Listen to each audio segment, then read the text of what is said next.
सुप्रभात प्यारे बच्चों। आज मैं आपको पढ़ाने वाली हूँ हिंदी व्याकरण का पाठ 7 वाक्यांश के लिए एक शब्द। इस पाठ के शीर्षक से ही आपको इसका अर्थ समझ में आ जाएगा। वाक्यांश मतलब वाक्य का एक टुकड़ा या अंश, ठीक है। वाक्यांश के लिए एक शब्द यानी वाक्य के टुकड़े या अंश के लिए एक शब्द का प्रयोग करना।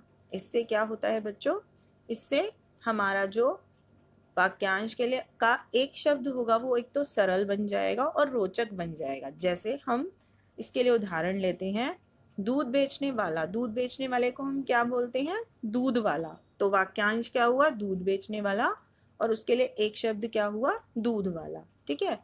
जल में रहने वाला क्या कहलाएगा? जलचर। तो जो जल में रहने वाला है वह हुआ वाक्यांश, और जलचर क्या हुआ? वाक्यांश के लिए एक शब्द, ठीक है। साथ पढ़ने वाला सहपाठी।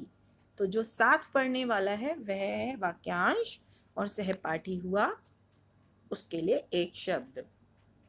तो हमें समझ में आ गया, जो शब्द अनेक शब्दों के स्थान पर प्रयोग किए जाते हैं वह बात को अधिक सरल और रोचक कर देते हैं। यानी अगर हम कोई बात किसी को बताना चाह रहे हैं तो अगर हम उसके लिए एक ही शब्द का प्रयोग करें बजाय कि वाक्यांश का प्रयोग करें तो वह बात आसानी से दूसरे को समझ में आ जाएगी। जैसे जो आपको पढ़ाता है वह क्या कहलाता है? अध्यापक, और जो आपको पढ़ाती है वह अध्यापिका। तो बच्चों आपको समझ में आ गया होगा, मैंने अभी आपको यही चीज़ समझाई। तो आगे चलते हैं। आपको कुछ नीचे वाक्य दिए गए हैं जिसमें रेखांकित किया गया है वाक्यांशों को। उनके लिए हमें एक शब्द लिखना है। जैसे इस भवन का इतिहास से संबंध है। अब इतिहास से संबंध के लिए होता है ऐतिहासिक, तो हम लिखेंगे यह भवन ऐतिहासिक है। मगरमच्छ जल में रहने वाला जीव है। तो जल में रहने वाला जीव मतलब जलचर, तो मगरमच्छ जलचर है।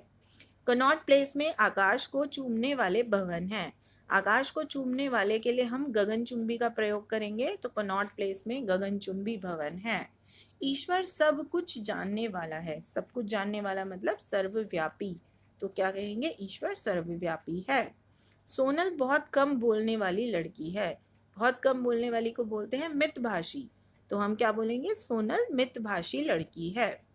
शिकारी के हृदय में दया नहीं होती। हृदय में दया नहीं होना मतलब निर्दयी, तो शिकारी निर्दयी है, ठीक है। अब अभ्यास कार्य में क्या है, आपको कुछ वाक्यांश दिए हैं, आपको उनके लिए एक शब्द लिखने हैं। जो तपस्या करता हो तपस्वी, जिसका कोई शत्रु ना हो अजात शत्रु, जो धर्म से संबंधित हो धार्मिक, शरण में आया हुआ शरणार्थी, मांस न खाने वाला मांसाहारी, जो भारत का रहने वाला हो भारतीय, जो विज्ञान के प्रयोग करता हो वैज्ञानिक, जो विश्वास ईश्वर में नहीं रखता नास्तिक, जिसके समान दूसरा ना हो अनुपम।